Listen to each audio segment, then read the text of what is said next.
作也好、收入也好、生活也好各方面。那后来我就借了这些钱，就投入甘乐文创。但我当时在想，既然它是一个文创的企业，我就希望我做的每一件事情都能够跟这个社区、跟这个社会维持一定的共好关系。我希望我们做的每件事情都能够不是只有利益自己，还能够利益他人、利益这个社区社会。所以到现在，我们才发现说，原来我们在走这条路，似乎就像是现在就大家讲的所谓的社会企业。那甘乐有些收入项目，这收入项目呢，包含到这个艺文展演空间里面提供一些餐饮服务，然后包含到艺文展演的活动，有售票的活动，有低消的。那也包含到我们在这边建设染缸，让游客到三峡来的时候可以体验三峡的蓝染。那一直到今年，我们又成立一个三角涌文旅日新会社的一个网络平台，透过旅游做一些串联，也包含到文创商品的开发、贩售，然后甘乐智能销售，还有广告，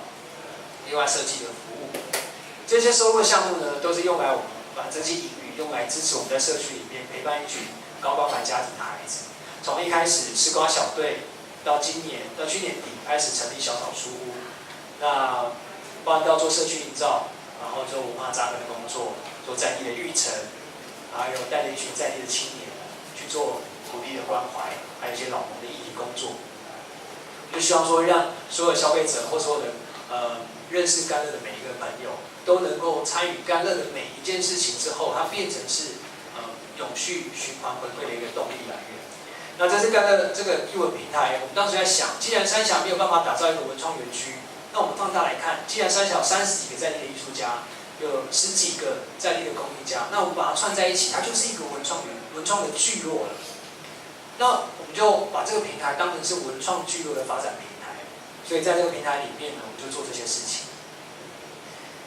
我们对这个空间的想象就是它是一个平台，同时我们想要把它打造成城乡的类文创园区，它是三峡的小松烟，虽然没有这么大，所以100多坪，但是希望在这里面就是非常的精致，而且深入扎根的方式去做一些社区的推动。当然，你会想说，一个老房子，一个艺文的平台，为什么一定要跟社区有连接？其实对我来说，社区包含到产业或者是企业也好，或者是做文化发展也好，其实它很多的脉络都是交织在一起的，缺一不可。那特别是青年返乡的，不应该只是返乡创业，而是应该在创业的过程当中，让自己有更多的机会去协助自己社区的发展，然后让自己有更多的时间在地生活，那才是最重要的。所以我们就不断的把艺术表演的活动带到三峡来，像举办一些课程啊、讲座啊，然后音乐的活动，每个礼拜6、礼拜天，就一些独立乐团甚至线上的一些歌手到这个空间来办一些签唱会、演唱会，然后艺文的展览，就希望说透过这样的方式开始把城乡之间的文化差距缩小，把艺术跟文化带回到三峡，也把三峡的这些在地的艺术文化往外透过这个平台去做发声。那包含到举办小农市集、做染染文化的推广，甚至是办一些亲子体验的活动，就希望说透过这样的一些活动，让三峡变得更有意思，去创造出三峡的城乡价值。那其实就让游客来到三峡之后，发现，三峡跟以前不一样，而且变得更有意思、更好玩。原来三峡文化这么多元，这么有魅力。于是呢，旅游行程其实就变成很重要的一个部分，我们就开始推聚落的体验游程，透过旅行、小旅行、文化体验，让这些外来的游客也好，透过这样的文化体验，更深入的去认识在地的文化。所以包括到像巷子里面，自己在家里面做昂不贵的阿嬷也被我们挖出来，就是当做昂不贵的老师，然后教着游客怎么样做昂不贵，那同时搭配一些小旅行，山上制茶的茶农也跟旅游有更多的结合，包含到像艺术家。那这个平台，三峡这个地方，透过平台去操作发展了，然后也开始透过旅游的方式把游客带到三峡来，做更多的体验连接。那我们就在想，其实甘乐有很多资源，我们其实有很多资源，那我们可以通过这些资源去接案子，变成是甘乐的其他的收入来源。因为比方说艺文平台可能没办法赚到太多钱，但是我们可能透过接设计案，能够让这个平台去平衡一些收入。但是这些资源虽然是我们的生财的工具，但是我们在想，这些工具能不能够提供给社区的伙伴，变成是让社区的这些伙伴可以共同提升的一份很重要的资源。所以我们就在想，我们能不能够来做所谓的社区育成。以往的育成东西都是学术单位来去做推动，那社区的育成呢，我们可以来做。那我们有空间，那我们有资源可以提供出来，免费的让这些在地的公益家获得到一些协助。所以我们在想，在地的公益家其实是很适合陪伴跟育成的一群人，因为他们拥有很棒的技术，可是呢，在他们身上你看不到设计，他们不会设计，他们也不会行销，更不会使用社群网络。那这些都是我们会的工具，不是吗？而且是我们很擅长使用的。那能不能够把我们所会的这些东西提供出来？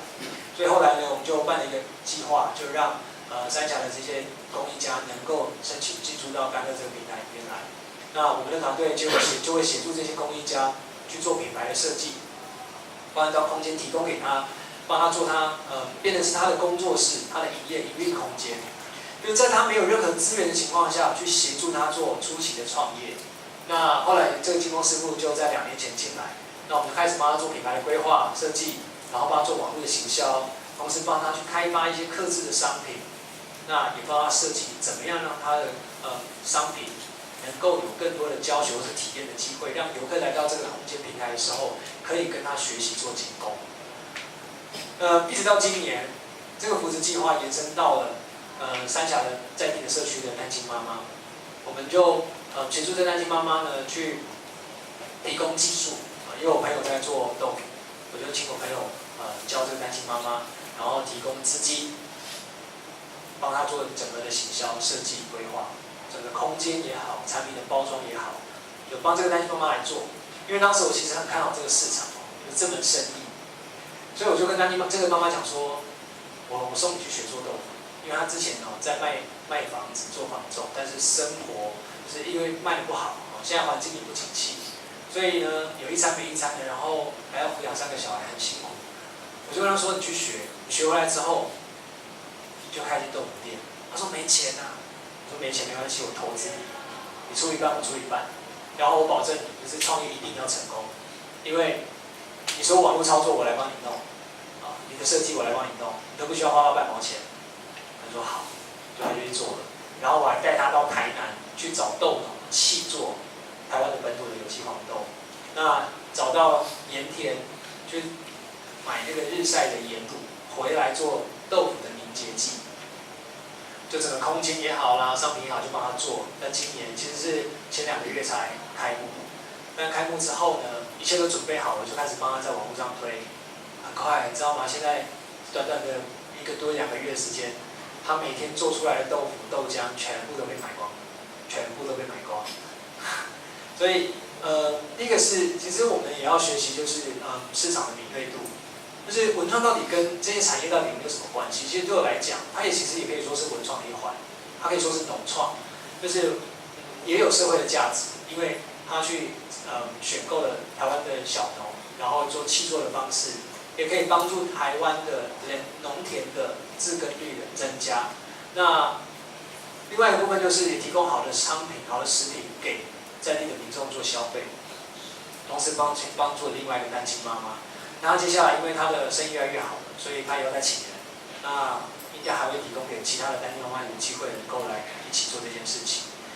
所以在这个创业的路上，就是不是只有帮我们自己了。而是能够把我们的资源也协助社区的伙伴，协助其他人。只要你还看得上甘乐的，你觉得我们有能力可以帮忙的，在我们有能力情况下，我们就可以一起来做这件事情。那另外一部分就是培力在地的青年，也让在地的青年变成是聚落发展的很重要的一份力量。那我们就这2年都会办在地青年的培力工作坊，找一些工作，对社区工作、对产业或者是对媒体行销各方面的人。专业的人士来三峡跟我们社区的伙伴做交流，然后训练这群在地青年，同时我们一起来讨论对于三峡这个地方未来的想象是什么。因为未来是我们要居住在这里，所以我们更应该去想象未来三峡的发展。那目标在哪里？所以从我们现在就要开始做。比方说，我们希望三峡环境未来变得更好，那我们就要开始在环境上面去做一点事情，而不是我们就像其实我们对台湾有很多的想象。希望这块土地未来更好，但是我们总把这样的期待放在政治人物身上，放在政府身上。那为什么不是我们自己来做呢？我们应该自己来做吧。而不是当遇到一些问题的时候，我们就上街头去抗议，那代表我们重视这一块。其实我们就觉得说，好，我们就带着在青年开始做，那一块一块的开始去改变。另外一部分就是，其实我们之前就讨论想要去改变三峡老街啊，但后来发现老街改变不了，因为它已经过度的商业化了。所以呢，我们就想，其实老街之外还有很多的旧的巷弄，这些巷弄反而是老街发展之前最早的三峡的聚落。那我们能不能够把这些巷弄呢，重新去做一部分的艺术的装置，把在地的艺术家，三峡30几个艺术家拉出来，在这些街角巷弄，我们来打造所谓的街角美术馆，让这些街角巷弄里面都变成是一个艺术空间。所以艺术家的作品就到这些街角巷弄，然后艺术家的画笔、色彩就装点这些巷弄非常丑陋的墙面。另外一部分就是我们也开始在创业的时候发行了一本杂志，叫《甘乐志》。其实要做这件事情真的很辛苦。我奉劝各位，就是如果未来你有机会想要去做一本很酷的杂志，真的要三思，因为上面就讲一句话说，如果要害一个人，就要去办刊物。那我们知道这条路真的很辛苦啊，可是还是走了，但走了也就要甘之如饴，乐在其中。所以呢，这本杂志很重要的一个价值就是，我们在记录台湾这个世代，即将快要流失的一些传统的产业文化。那记录有一群人默默的在耕耘台湾。